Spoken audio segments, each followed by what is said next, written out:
So, did Nene Leakes and Ray J scare Stacey Dash right on out that house? Okay, we about to discuss that and more with this College Hill Celebrity Edition episodes 1 and 2 review. Baby, we got a hit on our hands. Okay, chime down in the chatterization if you have seen the new episodes of College Hill Celebrity Edition. Yes, go on ahead. Let us know in that good chatterization if you didn't seen it and what your thoughts are about it, okay? Because we getting ready to dive into this Ponderosa.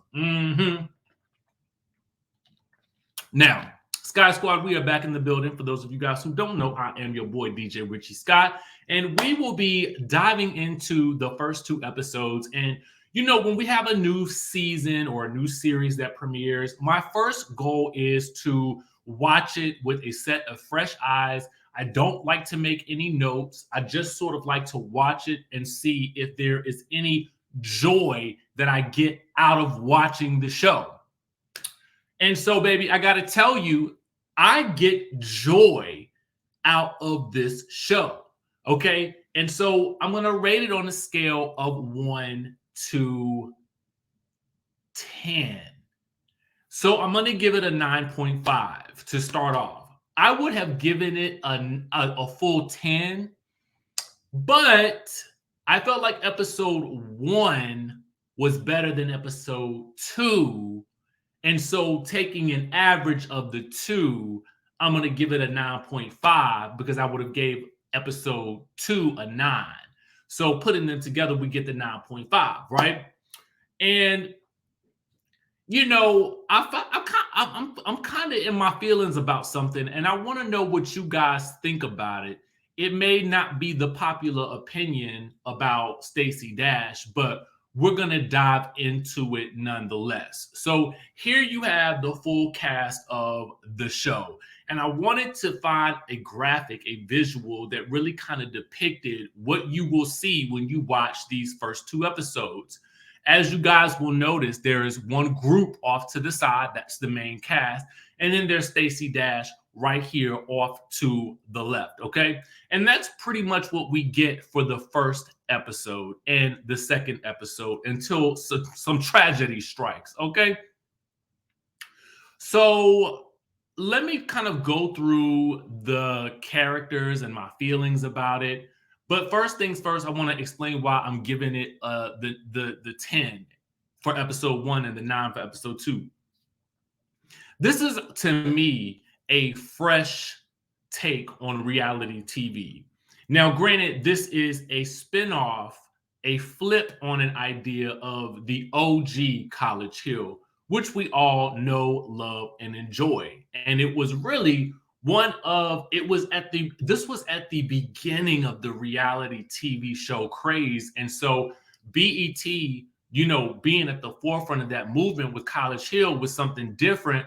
I feel like is amazing because even with this show, I like that it's a new formula, a new spinoff on an original idea that BET had from the get-go, right? So for me, it feels fresh. This is not, you know, a group come together to go to brunch, talk about each other, and then take it back and see who passed the bones, right? This is the group is coming together for the specific purpose of, you know, continuing their education, and it means something to them. You know what I'm saying? And they're going to be living in a house together. So they have to commune, they have to get along, they have group projects. And if you've ever been to college or if you ever had to work in a group setting, maybe at work or whatever, you will know that that is always ripe for conflict, especially with people living in the same adults living in the same house together. So it kind of gives you that little bit of Big Brother vibes mixed with, again, College Hill, and something a little bit special because these are celebrities that are coming together and a lot of whom know each other. Some of them don't, and that's fine too because they will get to know each other. So I want to just kind of run down the list of characters real quick.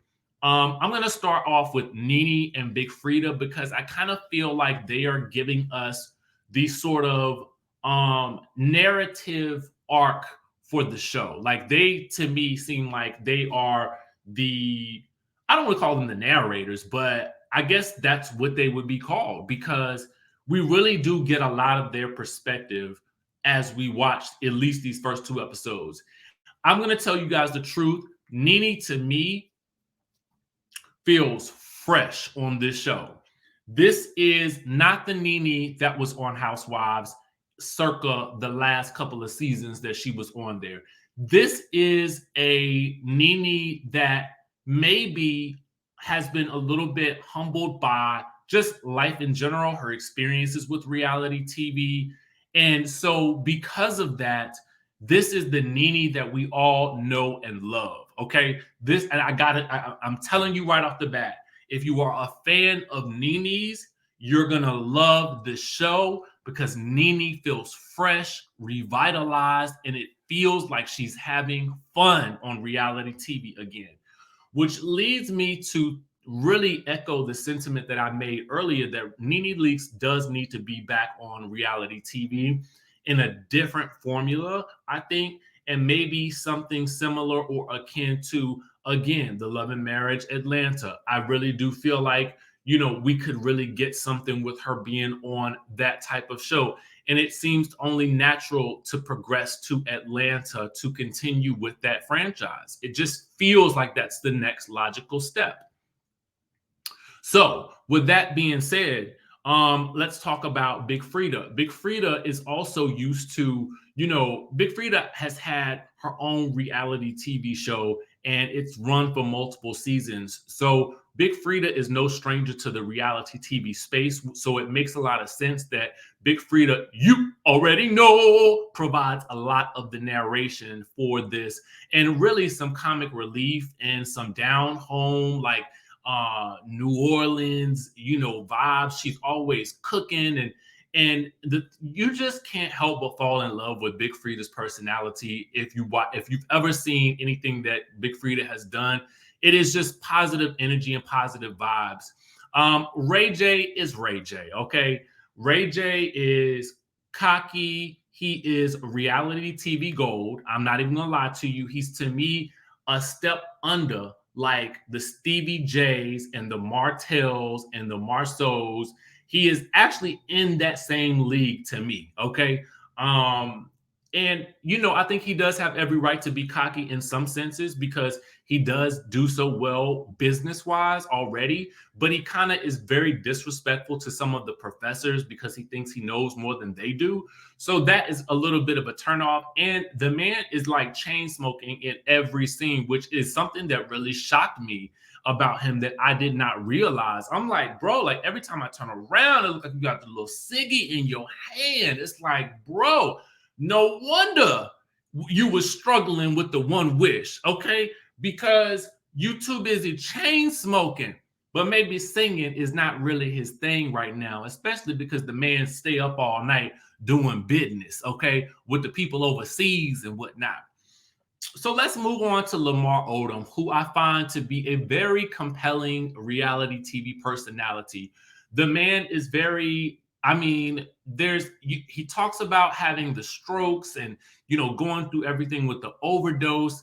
And I feel like those experiences help him to empathize with what Stacey is going through in this house. And it also just makes him a more relatable and likable person.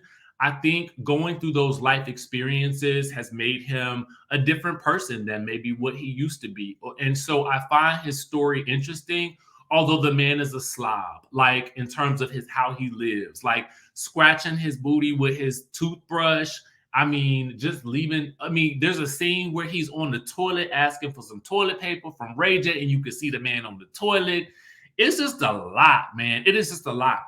Then we get Dream Doll, who plays Dream Doll kind of plays the mischievous, get the party started, I'm gonna stir up a little bit of drama, but yet still be likable type of reality TV persona. So I think you'll find yourself enjoying her as you watch this. India Love was actually the biggest surprise to me because being a social media influencer, I would have expected her to be very much in your face, like confident, swag, sex appeal. But as it turns out, she has, some insecurities, which she's very open about. She's had her own family reality TV show as well. I think it was on BET as well. I think I remember seeing some of those episodes, but if I'm mistaken, please forgive me.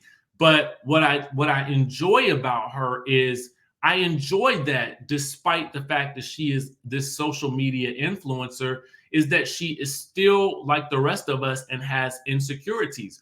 Whether people know it or not, I have this really big thing about I hate posting photos of myself on social media. It is a chore and I have to really motivate myself to do so because I pick myself apart like a lot of other people do. So I understand that. If you guys see me posting myself, it's usually because somebody took a great photo of me, or I am trying to, work my courage up and get better at being just, out there on these social media streets. So I identify with her struggles and her struggles with being back in school and not really comprehending things in the way that everybody else does.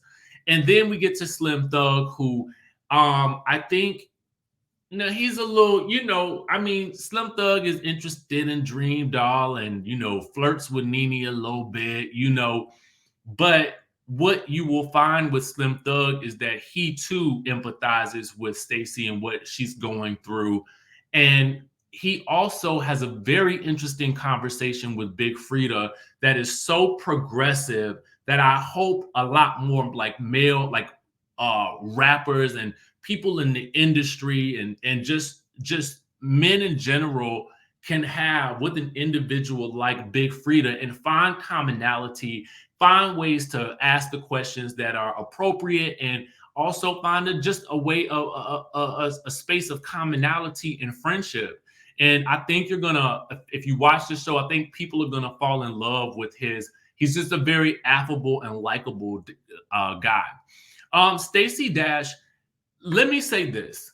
I understand. I don't agree with her politics. At least the things that she has said in the media about not thinking that we need a Black History Month, or just some of the crazy things that she does. Personally, I would prefer to remember her as the girl from Clueless. Okay, I would prefer to remember her as that. Even just to me, that's how I would prefer to remember her and think of who she actually is. But that just goes to show you that the girl is a great actress, because real life Stacey Dash is not so likable. But there is a fragility to Stacey in this show, and I don't know where it comes from. She arrives in the house, and it does seem as though initially she is very excited about this experience. She kind of looks confused a bit when she's asked, some interesting questions in the African American Studies class. And she right off the bat is letting us know that she identifies as biracial, and and listen, I think that there is, I don't think that there's anything wrong with stating who she is or any of that. Because listen, it doesn't matter what race you are. You can take African American studies and get your knowledge and your education. That ain't what I'm talking about. But it's just something in the way that she kind of maneuvers throughout this group that feels like she has a level of uncomfortability in all Black spaces. And I don't necessarily know if it's that, but whatever it is preventing her from getting close to the group, so much so that she just every night alienates herself as the group is playing games. They're playing, and some of it seems a little bit immature. I get it. Some of the stuff that's going on. She doesn't really drink. She's been sober for 5 years. So I think a little bit of that is, it feels like age has taken, and I don't want to say age as in how old she is, but just life experience has maybe taken her to a place of, I don't know what it is. There's something going on with her that is prohibiting her from really opening up to the experience. She tries to go into this dance and join the dance team, and that doesn't really work out too well. She talks about her insecurities and her desire to be perfect, preventing her from fully diving into that. And she gets into it with the team captain, and she just spends a lot of time in her room. So what the group does is they decide that they're gonna Nene and Ray J decide that they're gonna make some dynamic shifts, because everybody has tried to. They did try to really make an effort to get her to bond and get her out of her bedroom. But I don't necessarily agree with the way they did it. Okay. It's been about a week at this point that they've been in the house, and it's episode 1 at this point.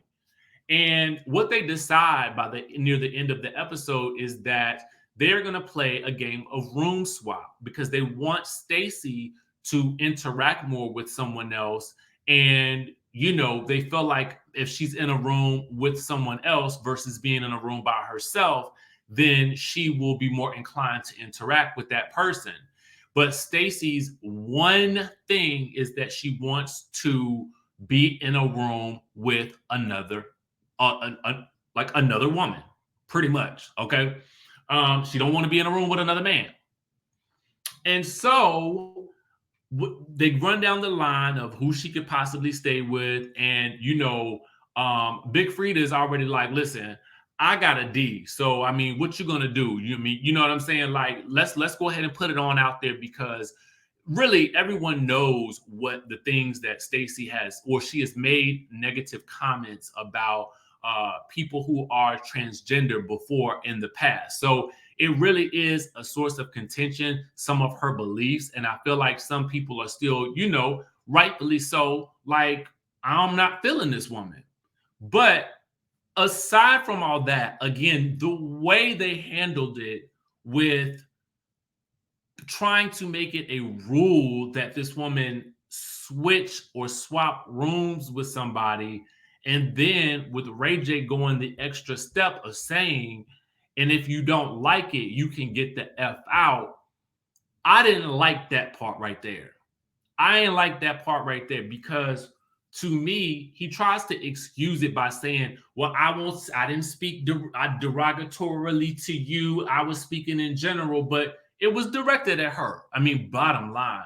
And I wasn't feeling that too much, because I feel like I'm an introvert.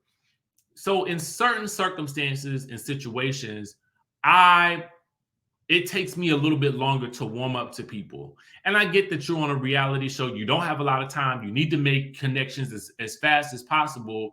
But maybe as Slim Thug and as Lamar state, like mentally, maybe something in the way they confronted her that night kind of triggered her. Because what happens next is the next morning, the ambulance, how does Dream Doll say it? The ambulance comes, okay, and they whisk her away, right, under a white sheet, giving very much Vicky Gumbelson from the Real Housewives of Orange County being wheeled off while they was in the Ireland or wherever they was. I can't even remember. I think it was Ireland. Maybe it was Iceland. I think it was Iceland. Being whisked off under the sheet, looking like Michael Jackson being taken away. And there's no real reason as to why she has disappeared. And all we know is that nobody's allowed to go with her in the ambulance, and nobody knows exactly what's wrong. Okay. And this happens in episode 2. Meanwhile, the groups have their own group projects. And now you got Stacey out of the mix, and then you take Ray J out of the mix. But before you take Ray J out of that mix, there's a showdown that occurs, because Dream Doll overhears Nene, Big Frida, and Lamar on the phone with Big Frida's editor, and they think that the group is cheating by using an editor because they got to do these group projects. Meanwhile, Ray J gets all fired up and he's like talking all kinds of negative crap. And then they call the professor and they tell on the group and say that Frida, Nene, and Lamar are cheating. But what they don't know is that Ray J has already contacted his sources and had them build websites and all kinds of shenanigans, which leads to a confrontation after Big Frida overhears them telling on that team to the professor. And that's where we get the Nene versus Ray J, her putting her paws on him. To me, that scene didn't really feel as real as I think it came across in the trailer, but I really don't know. Again, it'll be interesting to see how the group fares in terms of the drama factor, because to me, I feel like Stacey was going to be the drama because she was literally the surprise and the last guest that arrived. So if you once you take her out of the mix, I'll be interested to see where the conflict will actually come from. However, I want to know what you guys think. Did you guys feel like they were unfairly sort of treating her? Do you feel like she might have been triggered by something? I don't know. I just didn't like the way that they, specifically Ray J, kind of talked to her, which he regretted later. Okay. But I don't know. And listen, I got to make it clear. I don't mess with her politics. I don't mess with a lot of the ways that she thinks and her logic and stuff like that. And as you can see, even though the group knows that about her, they all make a concerted effort to try to get to know her. So I will give them that as well, because at the end of the day, the woman did isolate herself. But I do want to say we have to give grace to people in certain situations, because not everybody opens up at the same speed that everybody else does. But girl, I have to also say, you only got a little while to film, so you need to go ahead and make the best of it. You know what I'm saying? I would rather her be participatory and say some scandalous things and get the party started versus isolating herself. But however, because the concept is so great and the personalities here are so amazing, this show to me is a winner, and I am going to finish this season. So that's my review for the College Hill Celebrity Edition, streaming on BET Plus right now. Episodes 1 and 2 are out. I thoroughly enjoyed it. It felt fresh. It felt just, the energy was good. Nene was fresh. I mean, just everybody was firing on all cylinders. Everybody felt active to me. And I really, really enjoyed these first 2 episodes. And I think that you will too. So listen, hopefully you guys will watch. Let me know if you've already seen it. And we will catch you guys in the next video.